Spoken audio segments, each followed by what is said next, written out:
পশু জবাই করার পিছনে কি বিশেষ কোনো কারণ রয়েছে? এটা কি আল্লাহকে সন্তুষ্ট করে? কোনো বৈজ্ঞানিক কারণ আছে কি, যেমনটা ইসলামের অন্য ইবাদতে আছে, যেমন রোজা? ভাই, আপনি এখানে প্রশ্ন করলেন যে কেন, যুক্তিটা কি প্রাণী বকরি ঈদে জবাই করার, আর এটা কি আল্লাহকে সন্তুষ্ট করে? এর কি কোনো বৈজ্ঞানিক কারণ আছে ইসলামের অন্য বিষয়গুলোর মতো? যেমন ভাই, আল্লাহ বলেন সূরা হজের অধ্যায় 22 আয়াত নম্বর 37, রক্ত মাংস আল্লাহ সুবহানাহু ওয়া তাআলার কাছে যায় না, রক্ত মাংস তার প্রয়োজন নেই, আপনার সৎকর্ম তাকওয়া তার কাছে পৌঁছে। তাই আমরা প্রাণী জবাই করি রক্ত মাংসের জন্য নয়, আল্লাহর উদ্দেশ্যে। অন্যান্য ধর্মেও এমনই হয়, অন্য ধর্মে ছাগল জবাই করে ঈশ্বরের জন্য, আর মূর্তির সামনে রাখা হয়। হয়তো কেউ এগুলো খাবে, ধর্মগুরু বা অন্য কেউ, কিন্তু এটাকে রেখে আসেন মূর্তির সামনে ঈশ্বরের জন্য। কোরআন বলছে সূরা আনাম অধ্যায় 6 আয়াত নম্বর 14, আল্লাহ সুবহানাহু ওয়া তাআলা তিনি সবাইকে খাওয়ান, তার খাবারের প্রয়োজন নাই। তাই যখন আমরা প্রাণী জবাই করি, মনে করি না যে রক্ত মাংস আল্লাহর কাছে যায়।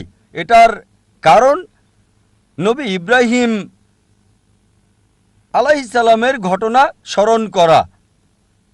যখন সর্বশক্তিমান ঈশ্বর নবী ইব্রাহিম আলাইহিস সালামকে বললেন যে ঈশ্বরের পর পৃথিবীতে সবচেয়ে তোমার প্রিয় জিনিস কি, তিনি বললেন আমার সন্তান। সর্বশক্তিমান ঈশ্বর তখন বললেন যে সবচেয়ে প্রিয় জিনিসটা তুমি কি আমাকে উৎসর্গ করতে পারবে? আর নবী ইব্রাহিম আলাইহিস সালাম এই নির্দেশ শুনলেন। তখন ছেলে তিনি বললেন ইসমাইল আলাইহিস সালাম যে বাবা, আপনি চোখ বেঁধে নেন, কেননা আমাকে ভালোবাসেন, আমাকে দেখলে দায়িত্বটা পালন নাও হতে পারে যা ঈশ্বর চান। এইভাবে এই ঘটনা চলে আসছে।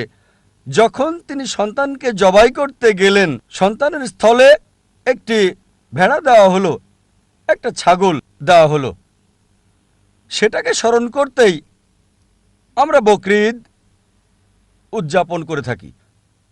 যখন আমরা প্রাণী জবাই করি, তখন এটা দিয়ে পৃথিবীকে জানাই মানুষের উৎসর্গ সর্বশক্তিমান ঈশ্বরের দরকার নাই। তিনি নবী ইব্রাহিম আলাইহিস সালামকে পরীক্ষা করছিলেন। এমন না যে নবী ইব্রাহিম পাশ করবে না ফেল করবে, তিনি জানতেন না। তিনি ভালোভাবে এটা জানতেন যে আমার নবী ইব্রাহিম পরীক্ষায় পাশ করতে পারবে। এটা আমাদের স্মরণ করিয়ে দেয় মানুষ উৎসর্গ করা নিষিদ্ধ। এমনকি এখনো, বিশেষ করে আমাদের এই দেশে ইন্ডিয়াতে, প্রতিদিন মানুষকে উৎসর্গ করা হচ্ছে ঈশ্বরের নামে, যা একেবারে নিষিদ্ধ। এখানে আমাদের স্মরণ করাচ্ছে সর্বশক্তিমান ঈশ্বরের মানুষ উৎসর্গ প্রয়োজন নেই।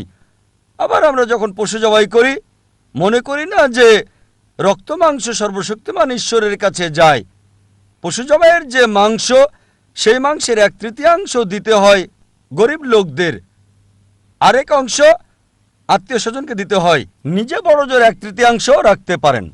এখানে আবার ভাগ করছি, যদি চান পুরোটাই গরিবদের দিতে পারেন, তবে কমপক্ষে 1/3 আত্মীয় স্বজনদের, 1/3 নিজের জন্য। এভাবে গরিবদের সাহায্য করা হচ্ছে, গরিবদের খাওয়ানো হচ্ছে। আমাদের এটাও স্মরণ করাচ্ছে যে মানুষ উৎসর্গ নিষিদ্ধ। আর সর্বশক্তিমান ঈশ্বরের কোনো প্রাণীর রক্ত মাংসের প্রয়োজন নেই। একই সাথে আমরা গরিবদের সাহায্য করছি, খাবার দিচ্ছি এবং ভ্রাতৃত্ব বৃদ্ধি করছি। আশা করি